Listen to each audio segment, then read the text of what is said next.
Hello friends, welcome to my YouTube channel. My name is Amit Kumar. Today we are going to discuss about pathophysiology unit 3। इसमें हम पढ़ेंगे endocrine system से related disorder के बारे में। तो हमारा पहला डिसऑर्डर है डायबिटीज मेलाइटस। तो चलिए इसके इंट्रोडक्शन के बारे में पहले बात करते हैं। Diabetes mellitus is a group of metabolic disease. Diabetes mellitus जो होता है एक ग्रुप ऑफ मेटाबॉलिक डिजीज। जब हमारी बॉडी में ढेर सारे मेटाबॉलिक फंक्शन डिस्टर्ब होते हैं तो क्या होता है, डायबिटीज मेलाइटस होता है। इन विच इसमें होता क्या है, जो हाई ब्लड शुगर लेवल होता है इसमें क्या हो जाता है, ब्लड शुगर लेवल क्या हो जाता है, हाई हो जाता है। ओके, और ओवर ए प्रोलॉन्ग्ड पीरियड, लंबे समय के बाद। तो डायबिटीज मेलाइटस क्या है, group of metabolic disease in which there is a high blood sugar level over a prolonged period. Okay, clear. Diabetes is due to either pancreas. Diabetes हो सकता है either pancreas not producing enough insulin. जब हमारी pancreas जितनी आवश्यक मात्रा में insulin होनी चाहिए उतनी मात्रा में नहीं प्रोड्यूस कर पाता है तो क्या हो जाती है, डायबिटीज हो जाती है। या एक अदर रीजन है, इंसुलिन जो प्रोड्यूस हुआ भी है हमारी बॉडी उसे सही से यूज नहीं कर पा रही है तो इस केस में भी आपको डायबिटीज हो जाता है। जैसे देखिए, ब्लड वेसल्स में आपका नॉर्मल ग्लूकोज दिख ही रहा है, लेकिन जब यही ब्लड में आपका ग्लूकोज का लेवल एक्सेस में हो जाता है तो क्या हो जाता है, डायबिटीज मेलाइटस हो जाता है। सिम्टम्स इसमें क्या होते हैं, देखिए डायबिटीज मेलाइटस के बहुत सारे सिम्टम्स हैं, इसमें से कुछ यहाँ दिए हुए हैं। इसमें यूरिनेशन बढ़ जाता है, इंक्रीज थर्स्ट, प्यास बहुत तेज लगने लगती है, एंड इंक्रीज हंगर, भूख भी लगने लगती है। ओके, तो इंट्रोडक्शन क्लियर हुआ। Next, classification of diabetes mellitus का क्लासिफिकेशन देखिए। डायबिटीज मेलाइटस को हम तीन भागों में बांटते हैं। कौन कौन से, type 1 diabetes mellitus, type 2 diabetes mellitus और तीसरा है गेस्टेशनल डायबिटीज मेलाइटस। तो हम टाइप 1 डायबिटीज मेलाइटस के बारे में पहले बात करेंगे। It constitute about 10% cases of diabetes mellitus. ये कितने परसेंट केसेस कवर करता है, 10%। This form was previously referred to as, इसे हम कहते हैं आईडीडीएम, बोले तो इंसुलिन डिपेंडेंट डायबिटीज मेलाइटस। क्या कहते हैं इसको, एक नाम और है IDDM, insulin dependent diabetes mellitus. या इसका एक और नाम है juvenile diabetes. Cause is unknown, जिसका काज होता है अननोन होता है। तो टाइप 1 का नाम दूसरा क्या है, IDDM, insulin dependent diabetes mellitus. Okay, और इसे जुवेनाइल डायबिटीज भी कहते हैं। और रिजल्ट फ्रॉम पेनक्रियाज फेल्योर, इसमें ये किस वजह से होता है, आपके जब पेनक्रियाज होता है वो अपना काम करना बंद कर देता है, फेल कर देता है, जिससे इनफ मात्रा में इंसुलिन नहीं बन पाती बॉडी में तो क्या हो जाता है, टाइप 1 डायबिटीज मेलाइटस हो जाता है। Type 2 is comprise 80% cases of diabetes mellitus से, ये जो है सबसे ज़्यादा देखने को मिलता है type 2। This form was previously referred to, जिसे कहते हैं एनआईडीडीएम, बोले तो non insulin dependent diabetes mellitus. Okay, या इसे कहते हैं एडल्ट ऑनसेट डायबिटीज मेलाइटस, क्योंकि ये एडल्ट में देखने को मिलता है। Begin with insulin resistance, a condition in which cell fail to respond insulin properly. जो हमारी बॉडी की सेल्स होती हैं वो इंसुलिन प्रॉपरली मतलब रिस्पॉन्ड नहीं कर पाती हैं तो इस वजह से क्या होता है, डायबिटीज 2 होता है। प्राइमरी काजेज, इसका जो मेन काज है एक्सेसिव बॉडी वेट। ये जो हमारी बॉडी वेट अगर ज़्यादा हो जाएगा, हम एक्सरसाइज नहीं करेंगे तो कौन सा डायबिटीज होने के चांसेस रहते हैं, टाइप 2। देखिए, जो गेस्टेशनल डायबिटीज मेलाइटस होता है 40% प्रेग्नेंट वुमेन में ही देखने को मिलता है। ऐसी लेडी जो प्रेग्नेंट होती है उनमें गेस्टेशनल डायबिटीज मेलाइटस देखने को मिलता है। और ये भी किस वजह से होता है, मेटाबॉलिक चेंज की वजह से होता है। कब होता है, प्रेगनेंसी के दौरान। Although they revert back to normal glycaemia after delivery, लेकिन जब डिलीवरी हो जाती है तो इनके अंदर जो ग्लाइसेमिया, जो डायबिटीज के केस होते हैं वो नॉर्मल हो जाता है। एंड ऐसी women prone to develop diabetes mellitus later in their life, ऐसे प्रेग्नेंट लेडी में फ्यूचर में डायबिटीज मेलाइटस होने के चांसेस भी ज़्यादा रहते हैं। ओके, नेक्स्ट आइए बात करते हैं comparison of type 1 and type 2 diabetes mellitus का कंपैरिजन करते हैं। ऑनसेट, शुरुआत, सबसे पहले टाइप 1 जो होता है सडन शुरुआत, बहुत जल्दी हो जाता है। जो टाइप 2 होता है ग्रेजुअल, धीरे धीरे होता है। ऑनसेट क्लियर हुआ, शुरुआत कैसे होती है। एज एट किस एज में होता है? टाइप 1 जो होता है मोस्टली चिल्ड्रेन में होता है, बच्चों में होता है। टाइप 2 मोस्टली एडल्ट में देखने को मिलता है। और बॉडी साइज, जो टाइप 1 में बॉडी साइज होते हैं वो थिन और नॉर्मल होने वाले लोगों में होता है। और जो टाइप 2 होता है ऑप्टन ओबेंस, जिसके अंदर मोटापा ज़्यादा होता है, उनके अंदर टाइप 2 डायबिटीज देखने को मिलता है। कीटो एसिडोसिस, बॉडी में कीटोन कीटोन जो टाइप 1 होता है उसमें कीटो एसिड जो होते हैं कॉमन होते हैं, लेकिन टाइप 2 में बहुत कम देखने को मिलते हैं कीटो एसिड, बोले तो कीटोन्स। ऑटो एंटीबॉडीज, जो ऑटो एंटीबॉडीज बनती है टाइप 1 में यूजुअली प्रेजेंट होती है और टाइप 2 में एब्सेंट नहीं देखने को मिलता है। एंडोजिनस इंसुलिन टाइप 1 में लो होता है या तो एब्सेंट होता है, टाइप 2 में नॉर्मल होता है या डिक्रीज हो सकता है या तो बढ़ भी सकता है। मोनोजाइगोटिक ट्विंस में टाइप 1 डायबिटीज मेलाइटस होने के चांसेस 50% होते हैं, टाइप 2 डायबिटीज मेलाइटस होने के चांसेस 90% होते हैं। और प्रीवेलेंस इसमें जो फैलने के चांसेस होते हैं टाइप 1 और 10% होता है, और टाइप 2 जो होता है सबसे ज़्यादा 90%, यानी टाइप 2 ज़्यादा चांसेस होते हैं फैलने के। नेक्स्ट, इटियोलॉजी के बारे में बात करें। इटियोलॉजी काज क्या है, फैलता कैसे है? टाइप 1 और टाइप 2 दोनों के बारे में पढ़ेंगे। दोनों में पहले कॉमन है, दोनों जेनेटिक फैक्टर से फैलते हैं। ओके, एनवायरमेंटल फैक्टर दोनों में कॉमन है। Okay, factor with in individual के अंदर कुछ कमियां होंगी, फैक्टर डिफरेंट होंगे, डिफरेंसेस होंगे, उसकी वजह से फैलेगा। तीनों कॉमन है टाइप 2 में। टाइप 1 में जो होता है ये ऑटो इम्यून डिजीज की वजह से होता है, और इसमें जो ऑटो इम्यून पे जो अटैक होता है वो अननोन होता है, रीजन कोई नहीं पता अभी तक। Selective destruction of beta cell, जो हमारे बीटा सेल्स होती हैं वो क्या होती हैं, डिस्ट्रक्टिव, मतलब डिस्टर्ब हो जाती हैं बाय टी सेल के माध्यम से। Several circulating antibody against beta cell, और कुछ बीटा सेल जो हमारी बॉडी एंटीबॉडी में सर्कुलेट होती है वो भी डिस्टर्ब हो जाती है, जिसकी वजह से डायबिटीज 1 हो जाता है, type 1 diabetes mellitus. Okay, type 2 के बारे में बात करें, जैसे बता चुके हैं जेनेटिक फैक्टर इसमें कॉमन है, एनवायरमेंटल फैक्टर भी कॉमन है, फैक्टर विद इंडिविजुअल कॉमन है दोनों में। लेकिन इसका जो मेन है वो क्या है, मैकेनिज्म ऑफ इंसुलिन रेजिस्टेंस, ये फेल हो जाता है, अनक्लियर रहता है। इंसुलिन रेजिस्टेंस होता क्या है, when cells of in your muscles fat liver does not respond well to insulin and cannot use glucose from your blood for energy। कह रहा है जब आपके सेल्स में मसल्स फैट लीवर सही से इंसुलिन को रिस्पॉन्ड नहीं कर पाते हैं, प्रोड्यूस नहीं कर पाते हैं, तो क्या हो जाता है, टाइप 2 डायबिटीज मेलाइटस हो जाता है। Okay, clear. नेक्स्ट आइए बात करते हैं पैथोजेनेसिस के बारे में। देखिए, जेनेटिक प्रीडिस्पोजिशन में ये दिखा रहा है, एक चार्ट दिया हुआ।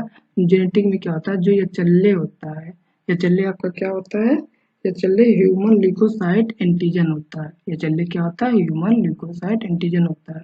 ये चल्ले लिंक्ड जीन जो होता है एंड अदर जेनेटिक लोकाई, ये इफेक्ट करते हैं किसको, इम्यून रिस्पांस को against normal beta cell, and immune response alter करता है आपके बीटा सेल को। तो ये आपका जेनेटिक प्रीडिस्पोजिशन डिस्टर्ब कर रहा है इम्यून रिस्पांस को। आपका जो एनवायरमेंटल इंसल्ट भी होता है वो भी डिस्टर्ब करता है हमारे इम्यून सिस्टम को, वायरल इन्फेक्शन भी डिस्टर्ब करता है। ये सब हमारे बीटा सेल को डैमेज करेंगे, तो उसके बाद क्या होगा, फाइनली हमें ऑटो इम्यून अटैक, हमारे सेल्फ डिफेंस सिस्टम पे अटैक होता है, जिसकी वजह से हमारा जो बीटा सेल होता है पैनक्रियाज में डिस्ट्रक्शन हो जाता है, हमारा क्या हो जाता है, diabetes 1 mellitus, type 1 diabetes mellitus हो जाता है।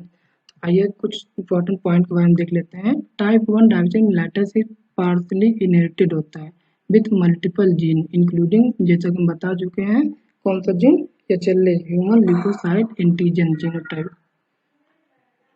सेकेंड क्या है, in generally susceptible people onset of diabetes can be triggered by one or more environmental factor and viral.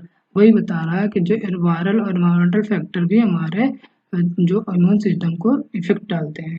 And this type is further classified as immune mediated, और बाद में ये हमारे इम्यून सिस्टम पे इफेक्ट डालते हैं। तो ये क्लियर हुआ। Next, majority of type 1 diabetes is immuno mediated nature का रहा मेजोरिटी ऑफ जो टाइप 1 डायबिटीज मेलाइटस होते हैं कैसे नेचर के होते हैं, इम्यूनो मेडिएटेड नेचर के होते हैं, in which T cell mediated auto immune attack, जिसमें जो T cell mediated auto immune होता है अटैक करता है किसके पर, सेल्फ के, जिसके अटैक करता है, जिसकी वजह से क्या होता है, लॉस ऑफ बीटा सेल्स। तो हमारे जो पेनक्रियाज की जो बीटा सेल्स होती हैं वो लॉस हो जाती है। अगर बीटा सेल लॉस होगा तो कौन सा हार्मोन लॉस होता है, इंसुलिन लॉस होता है। पेनक्रियाज में दो दो दो दो सेल थे ना, alpha cell beta cell, alpha glucagon निकालता है, बीटा सेल इंसुलिन। तो जब आपके बीटा सेल पे अटैक होगा, ऑटो इम्यून जो सेल मेडिएटेड ऑटोइम्यून है, जो आपके बीटा सेल पर अटैक करेंगे तो क्या क्या नहीं बनेगा, इंसुलिन नहीं बनेगा। Type 1 diabetes mellitus is characterised by loss of insulin producing beta cell. जो आपका इंसुलिन बीटा सेल से निकलता है वो लॉस हो जाता है, बंद हो जाता है। इस वजह से टाइप 1 डायबिटीज मेलाइटस हो जाता है। ओके, और बीटा सेल कहाँ पाए जाते हैं, आइसोलेट्स ऑफ लैंगरहैंस। जो पेनक्रियाज की लैंगरहैंस होती हैं वहाँ पर बीटा सेल निकलती हैं। और जब यहाँ पर डिस्टर्ब होगा लैंगरहैंस तो इंसुलिन डिफिशियंसी, जब तक बता चुके हैं, बीटा सेल डिस्टर्ब तो इंसुलिन डिफिशियंसी, इंसुलिन की कमी डिस्टर्ब डिफिशियंसी होगी। जैसे देखिए यहाँ पर कुछ फिगर दिया होगा पेनक्रियाज।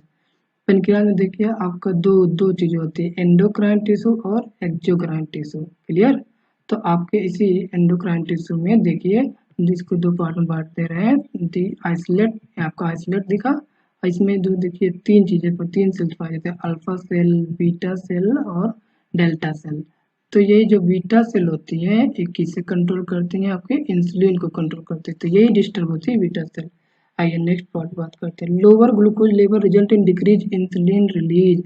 कह रहा है जब आपके बॉडी में ग्लूकोज का लेवल कम होगा, तो ग्लूकोज का लेवल कम होगा तो इसके बाद इसके क्या होगा, डिक्रीज इंसुलिन रिलीज। तो तुरंत क्या होगा, बॉडी में इंसुलिन रिलीज को रोक दिया जाएगा। क्योंकि इंसुलिन क्या करता है, इंसुलिन हमारी बॉडी में ग्लूकोज लेवल को ऑलरेडी घटाता है। जब हमारी बॉडी में ग्लूकोज घट ही रहा है तो इंसुलिन को क्यों निकालेंगे, इंसुलिन को कहेंगे भैया आप रुक जाओ, क्योंकि हमारी बॉडी में ऑलरेडी ग्लूकोज की कमी हो रही है। तो इंसुलिन का निकलना हम बीटा सेल से बंद करा देंगे एंड रिजल्ट इन ब्रेकडाउन। तो जब इंसुलिन नहीं निकलेगा तो क्या होगा, ग्लाइकोजन टूटने लगेगा ग्लूकोज में, और हमारी बॉडी में जो ग्लूकोज कम हो रहा था वो नॉर्मल हो जाएगा। और ग्लाइकोजन का ग्लूकोज में बदलने को क्या कहते हैं, glycogenolysis. Okay, and glycogenolysis process is mainly controlled by, कौन कंट्रोल करता है, हार्मोन हम बता चुके हैं, ग्लूकागोन, जो कहाँ से निकलता है, अल्फा सेल से, जो अपोजिट कार्य करता है बीटा सेल। देखिए alpha cell insulin, alpha cell जो होता है ग्लूकागोन निकलता है, बीटा सेल इंसुलिन निकलता है। अल्फा सेल जो होता है, ग्लूकागोन जो होता है ब्लड में शुगर लेवल को बढ़ाता है, और जो बीटा सेल होती हैं, जो तुम्हारी बीटा सेल होती हैं वो इंसुलिन निकालती हैं और ब्लड में ग्लूकोज लेवल को घटाती हैं। तो दोनों अपोजिट काम कर रहे हैं ना। Next, insulin play a critical role in balancing glucose level in body. Okay, जो इंसुलिन होते हैं क्या निभाते हैं, critical role balancing glucose level in body. जैसे it can inhibit the breakdown of glycogen, ये ग्लाइकोजन के ब्रेकडाउन को रोक देते हैं, या प्रोसेस ऑफ ग्लूकोनियोजेनेसिस को रोक देते हैं। इट कैन स्टिमुलेट कर सकते हैं transport of glucose into fat and muscle में स्टिमुलेट करेंगे यूज करने के लिए, एंड कैन स्टिमुलेट कर सकते हैं storage of glucose in the form of glycogen, और कहेंगे ग्लूकोज को ग्लाइकोजन के रूप में स्टोर करो। तो ये सब काम है इंसुलिन के। इंसुलिन के काम देख रहे हैं, बहुत सारे काम है। क्या क्या कर रहा है, break down of glycogen, glycogen को तोड़ रहा है, कैन स्टिमुलेट कर रहा है transport of glucose into fat, glucose को फैट और मसल में ट्रांसपोर्ट कर रहा है स्टोर करने के लिए, and can stimulate the storage of glucose in the form of glycogen. और किस फॉर्म में स्टोर करेगा, ग्लाइकोजन के फॉर्म में। Clear. Body obtain glucose from 3 main places. करा जो हमारी बॉडी होती है ग्लूकोज 3 मेन प्लेसेस से प्राप्त होती है। कहाँ कहाँ से, पहला इंटेस्टाइनल एब्जॉर्प्शन ऑफ फूड, हम जो खाना खाते हैं हमारे इंटेस्टाइन से एब्जॉर्ब होकर हमें ग्लूकोज मिलता है। और दूसरा क्या है, ब्रेक डाउन ऑफ ग्लाइकोजन, जो हमारे अंदर बॉडी में ग्लाइकोजन स्टोर होता है उसका ब्रेक डाउन होता है, and the storage form of glucose found in liver, और हमारी लीवर में ग्लूकोज मिल जाता है। फिर ग्लूकोनियोजेनेसिस क्या होता है? Generation of glucose from non कार्बो glucose बनता है कहाँ से? फ्रॉम नॉन कार्बोहाइड्रेट सोर्स से, उसे क्या कहते हैं? ग्लूकोनियोजेनेसिस। क्लियर? नीचे फिगर देख सकते हो, ये आपका इंटेस्टाइन दिखा रहा है, ये आपका लीवर दिखा रहा है, और ये non carbohydrate source. Next, pathophysiology type 2 के बारे में बात करते हैं। टाइप 2 डायबिटीज मेलाइटस, इसमें भी क्या होता है?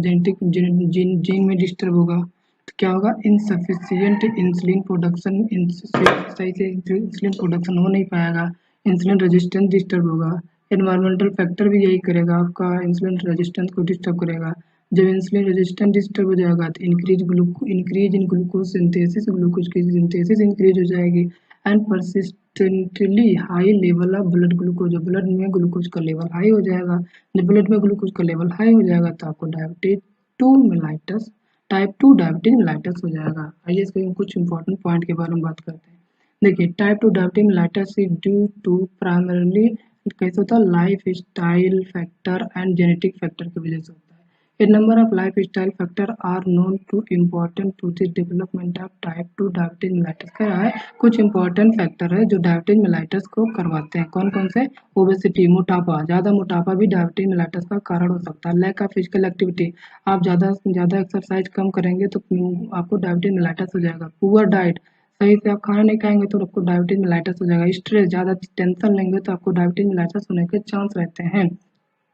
टाइप 2 की बात करें, type 2 diabetes mellitus is characterised by insulin resistance. Insulin resistance हम बता चुके हैं क्या होता है पिछले पिछले वाले स्लाइड में। The defective responsiveness of body tissue to insulin is believe to involve insulin receptor. तो इसकी वजह से क्या होगा? हमें इंसुलिन रिसेप्टर में रिस्पॉन्स जाएगा। And in the early stages of type 2 the predominant abnormality is reduced insulin sensitivity. क्या कह रहा है कि अर्ली स्टेज, टाइप 2 के अर्ली स्टेज में हमें क्या मिलता है?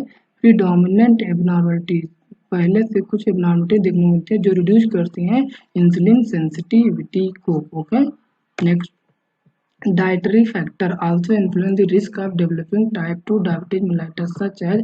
कह रहा कुछ डाइट हम जो लेते हैं जो हमें इन्फ्लुएंस करता है टाइप 2 डायबिटीज मेलाइटस होने के खतरे को। जैसे देखिए क्या क्या हो सकता है? शुगर स्वीटेन ड्रिंक, आप ज़्यादा ड्रिंक ले रहे हैं, उसमें स्वीट ज़्यादा खा रहे हैं।